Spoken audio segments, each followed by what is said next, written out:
საქართველოს სოფლის მეურნეობის სამინისტროს ლაბორატორიამ 4 არასამთავრობო ორგანიზაციასთან, რომელიც დაინტერესებულია სურსათის უნებლობისა და ხარისხის კონტროლით, თანამშრომლობის მემორანდუმი გააფორმა. 2014 წლიდან ინტენსიურად მიმდინარეობს საგამოცდო მეთოდების დახვეწა და ISO სტანდარტებზე გადასვლა.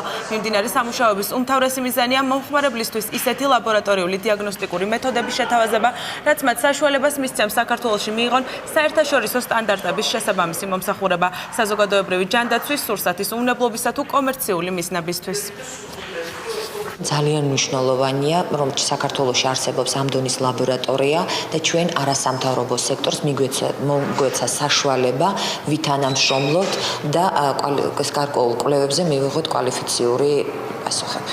ამ დარგში მოღვაწე არასამთავრობო ასოციაციების ასეთი აქტივობა ჩვენს ლაბორატორიასთან მოსვლა და ეს ურთიერთობის დამყარება დამერწმუნეთ, რომ იქნება უწყვეტი ნაწილი, ძალიან მნიშვნელოვანი ინტეგრალური და საყრდენი ნაწილი ქვეყანაში საზოგადოდ სურსათის უვნებლობის და ხარისხის კონტროლის სისტემის საერთაშორისო სტანდარტების შესაბამისად გასამართად.